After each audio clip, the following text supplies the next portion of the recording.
नमस्कार दोस्तों, मैं अंकुर उपाध्याय स्वागत करता हूं आप सभी का आपके अपने YouTube channel share market analysis में।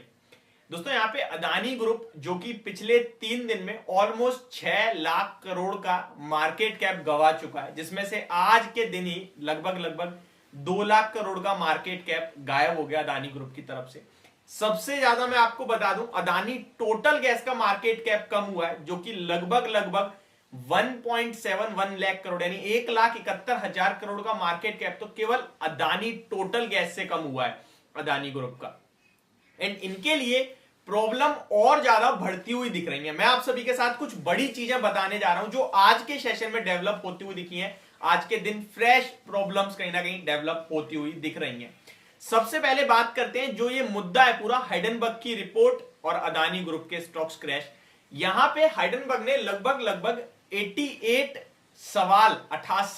सवाल थे जो अपनी रिपोर्ट में निकाले और अदानी ग्रुप से पूछे। उसके बाद सेबी भी इंटरफेयर करता हुआ दिखा, जिसके बारे में मैं बताऊंगा, जिनकी तरफ से आज एक फ्रेश कमेंट्स आए हैं सेबी की तरफ से भी। तो उस 88 सवालों का जवाब अदानी ग्रुप ने लगभग 413 पन्नों की रिपोर्ट में दिया।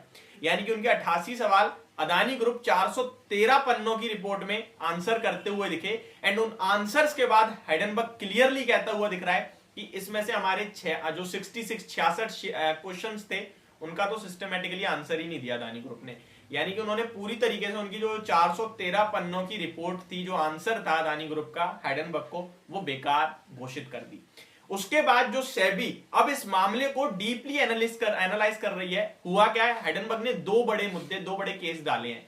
पहला मैन्युपुलेशन का और दूसरा वैल्यूएशन का। वैल्यूएशन आपको मुझे हम सबको क्लियरली समझ में आता है, लेकिन मैन्युपुलेशन हुआ है नहीं हुआ उसे आप और हम चेक नहीं कर सकते हैं। उसमें सेबी एंटर हुआ है और सेबी क्लियरली अंदर तक थोड़ा जांच पड़ताल कर रहा है। एंड इसकी अभी सेबी कहता हुआ दिखा है कोई भी जानकारी हमें प्राप्त नहीं हुई है, बट हमने इनकी जांच पूरी तरीके से कर रहे हैं और कहीं ना कहीं हाई लेवल पे करने की कोशिश हो रही है। जैसे ही कुछ भी पता चलेगा हम कमेंट करेंगे, बट उससे पहले कमेंट करना गलत है।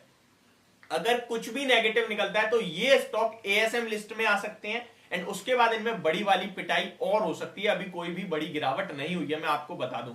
वहीं अगर इन्हें सेबी की तरफ से क्लीन चिट मिलती है तो जिस दिन क्लीन चिट मिलेगी मुझे लगता है उसी दिन ये स्टॉक 10 से 15% भागेंगे, क्योंकि फिर ये पूरा का पूरा मैटर अदानी ग्रुप के फेवर में जाता हुआ दिखेगा। तो यहां तो आपको क्लियरली समझ में आ गया कि हमें जब तक खरीदारी नहीं करनी है जब तक कोई फ्रेश अच्छी कमेंट्री ना आती हुई दिखे। अदरवाइज स्टॉक के प्राइस को देखकर आप अगर ट्रेड लेने की कोशिश करेंगे तो डेफिनेटली हो सकता है आप पैसा बनाएं, बट आप अपने पैसे को एक रिस्क लगा रहे हैं, वो भी बहुत बड़ी। फॉर एग्जांपल आज आपने देखा अदानी ग्रुप की तरफ से 3-4 स्टॉक सुबह सुबह 10-10% ऊपर चले गए। सेम डे वो लाल निशान में भी आए एंड फिर कहीं ना कहीं सेकंड हाफ में आपको 2-3% की रिकवरी देखने को मिली। तो इतनी वॉलेटिलिटी नहीं झेल पाएगा एक रिटेल इन्वेस्टर, वो कहीं ना कहीं ट्रैप होगा और लॉस ही बुक करेगा।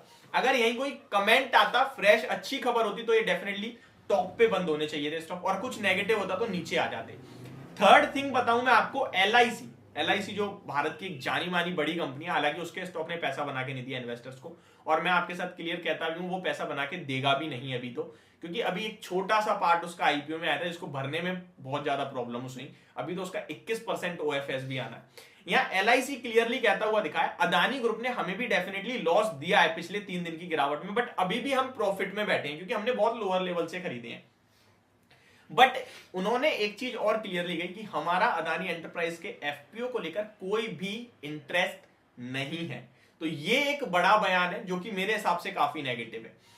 एक और चीज मैं आपको बता दूं, एसबीआई, यहां पे अदानी ग्रुप के पास लगभग लगभग बैंकिंग सेक्टर से 35% का कर्ज जो वो बैंकिंग से है, जिसमें से प्राइवेट सेक्टर से केवल 11% बैंक है, और पीएसयू की बात करें तो लगभग 25% बची हुई, यानी कि ऑलमोस्ट 38-37% का जो इनको डेट जो कर्ज दे रखा है वो बैंकों ने, उसमें से 25-26% पीएसयू बैंक से है, जिसमें सबसे ज्यादा एसबीआई ने दिया है। और एसबीआई कहता हुआ दिख रहा है कि हमने जो कर्ज दिया है उसकी हमें चिंता नहीं है, क्योंकि हमने जो कर्ज दिया उसके बदले हमारे पास अच्छे खासे एसेट्स हैं।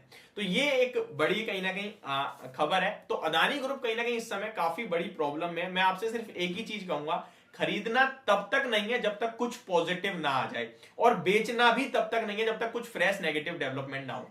एक चीज पे मार्केट में रिएक्शन आता है, स्टार्टिंग में वो शार्प होता है, और अभी उसी चीज को लेकर चल रहा है।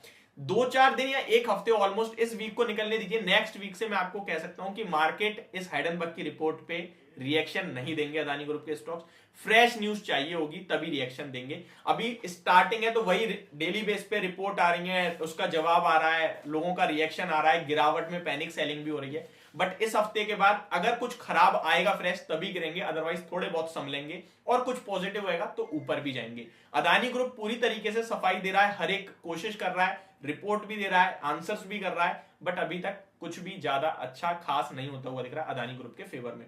वहीं अगर अदानी ग्रुप की कंपनीज की बात करें तो हेविली मार्केट शेयर लूज करती हुई दिख रही है। Adani total gas, Adani transmission, Adani green आज भी 20% ऑलमोस्ट लोअर सर्किट पे गए। अदानी विलमार, अदानी पावर 5% के लोअर सर्किट पे थे। एफएनओ वाले स्टॉक्स की बात करें तो वो हल्के स्लाइटली पॉजिटिव आज दिखे, क्योंकि शॉर्ट कवरिंग कहीं ना कहीं आप कह सकते हो।